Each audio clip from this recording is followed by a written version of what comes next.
पुणे के पास एक छोटा सा शांत सा गांव था। नाम था पुरंदरपुर। गांव बहुत बड़ा नहीं था, पर वहां के लोग सरल थे, सीधे साधे, एक दूसरे के सुख दुख में साथ देने वाले। उसी गांव में एक ब्राह्मण रहते थे। जन्म से ब्राह्मण, कुल से ब्राह्मण, पर स्वभाव से बिल्कुल व्यापारी। लोग उन्हें आदर से पंडित जी कहते थे। पर गांव में यह बात भी प्रसिद्ध थी कि इनसे उधार लेना आसान है, पर लौटाना बहुत कठिन। उनकी एक बड़ी सी दुकान थी। दुकान में अनाज के बोरे, मसालों की महक, लोहे की संदूकची और सामने एक बड़ा सा गल्ला। उस गल्ले पर बैठते थे वह, हाथ में कलम, आंखों पर हल्की सी ऐनक और सामने खुली रहती मोटी हिसाब की बही। दिन भर वही काम। कौन कितना उधार ले गया, किसका कितना ब्याज बना, किस पर और कितना चढ़ा। वो केवल धन जोड़ते थे, धन बढ़ाते थे, धन को पकड़े रहते थे। भगवान की कृपा ऐसी थी कि धन की कभी कमी नहीं रही। लोग कहते थे, अगर ये चाहें तो पूरे गांव को 1 महीने तक भोजन करा दे।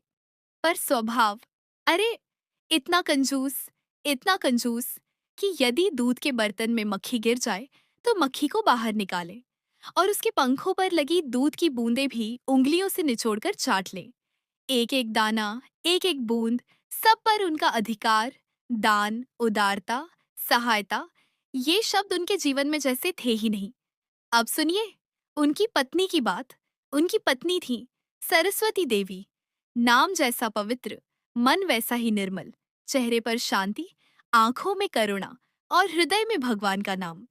उनके माता पिता ने सोचा था, बेटी धनवान घर जा रही है, सुख से रहेगी, कभी अभाव नहीं होगा। विवाह बहुत धूमधाम से हुआ था। गहनों से सजी हुई थी सरस्वती देवी। गले में हार, कानों में कुंडल, हाथों में कंगन, पैरों में पायल, नाक में सुंदर सी स्वर्ण की कील। पर विवाह के अगले ही दिन ब्राह्मण ने उन्हें बुलाया। स्वर कठोर था। सुनो, ये सब गहने रोज मत पहना करो। पत्नी ने धीमे से पूछा। क्यों? उन्होंने कहा, रोज पहनोगी तो घिस जाएंगे, नक्काशी खराब हो जाएगी। सब उतार कर मुझे दे दो, मैं तिजोरी में रख दूंगा। सरस्वती देवी ने बिना बहस किए एक एक करके सब उतार दिया। कुछ दिन बीते, फिर कहा गया, मंगलसूत्र भी उतार दो, कंगन भी, पायल भी। पत्नी ने फोल्डेड हाथों से कहा, ये तो सौभाग्य के चिन्ह हैं, इन्हें रहने दीजिए। पर 6 महीने तक रोज एक ही बात, ये क्यों पहना है, वो क्यों पहना है। आखिर एक दिन उन्होंने सब उतार दिया। अब उनके पास कुछ भी नहीं बचा, केवल नाक की एक छोटी सी कील।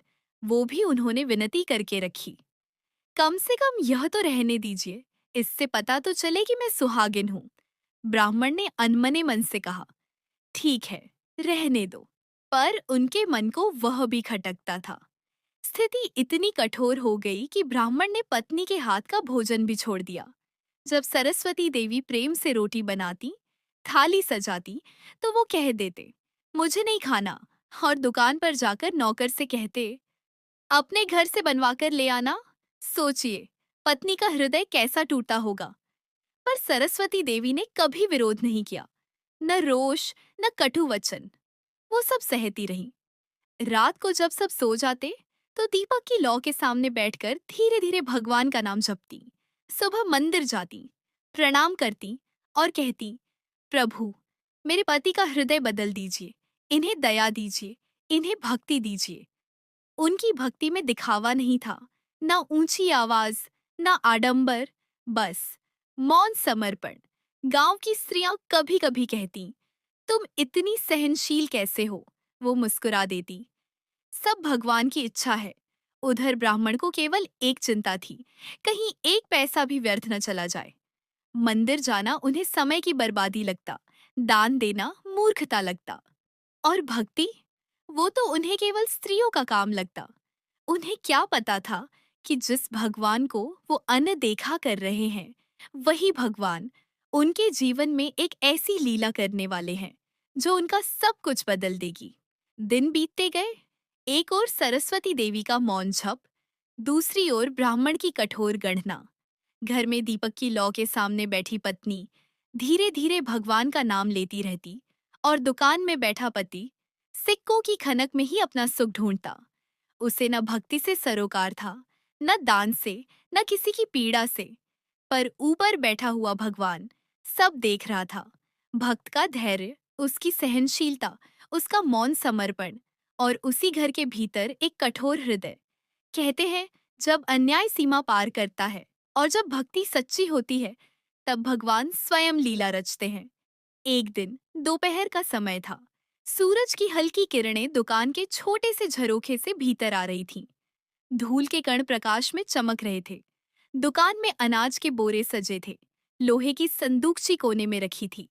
पीतल का तराजू झूल रहा था और सामने गल्ले पर बैठा ब्राह्मण, आंखों पर ऐनक, हाथ में कलम, सामने खुली मोटी बही, वह जोड़ रहा था, घटा रहा था, ब्याज पर ब्याज चढ़ा रहा था। तभी दुकान के द्वार पर एक छाया आकर ठहर गई।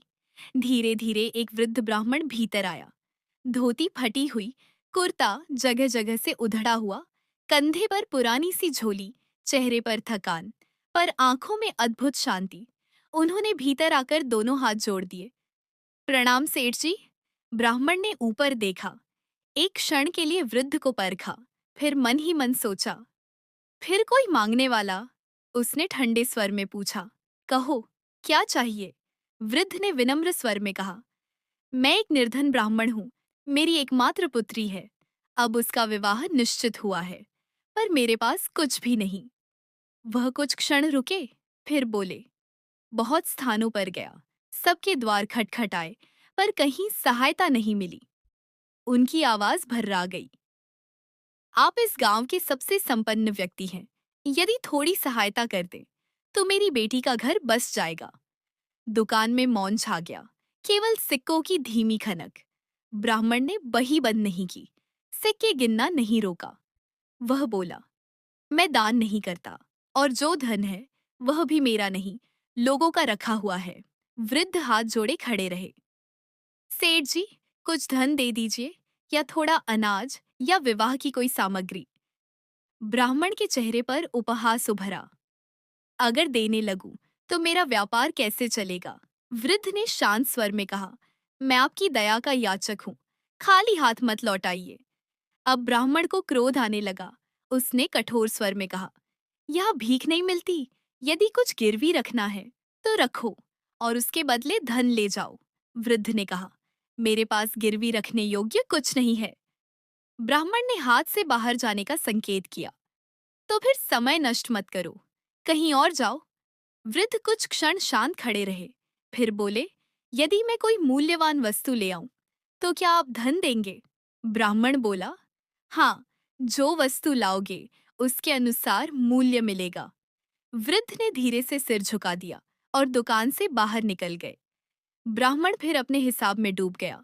उसे क्या पता था कि अभी जो उसके सामने खड़ा था, वह कोई साधारण वृद्ध नहीं, स्वयं पांडुरंग थे, स्वयं विट्ठल, जो उसके हृदय की कठोरता को पिघलाने आए थे। अब लीला आगे बढ़ने वाली थी, और इस बार परख केवल धन की नहीं, हृदय की होने वाली थी। वृद्ध ब्राह्मण के जाने के बाद दुकान में फिर वही सन्नाटा छा गया। सेठ फिर से बही में झुक गए, पर मन कहीं विचलित था। उधर वृद्ध सीधे उनके घर पहुंचे। द्वार पर खड़े होकर पुकारा, माता, कोई है? सरस्वती देवी बाहर आई। सामने वही दीन वृद्ध, आंखों में आंसू, स्वर कांपता हुआ। बेटी का विवाह है, सहायता चाहिए। सरस्वती देवी का हृदय द्रवित हो उठा। उन्होंने इधर उधर देखा, घर में देने योग्य कुछ नहीं। धीरे से हाथ उठाया, नाक की वह छोटी सी स्वर्ण की कील उतारी। मेरे पास बस यही है, इसे ले जाइए। वृद्ध ने मुस्कुराकर स्वीकार किया और सीधे पहुंचे उसी दुकान पर। लो सेठ जी, गिरवी रखो और धन दो। सेठ ने कील देखी, पहचान गए, पर बोले कुछ नहीं। धन दे दिया, कील तिजोरी में रख दी। वृद्ध चले गए। कुछ देर बाद घर पहुंचकर सेठ ने क्रोध से पूछा, तुमने किसी को नथ दी? सरस्वती देवी कांप उठी। सत्य स्वीकार किया। सेठ तुरंत दुकान भागे, तिजोरी खोली, कील वहां थी ही नहीं। वो स्तब्ध रह गए, हाथ कांपने लगे।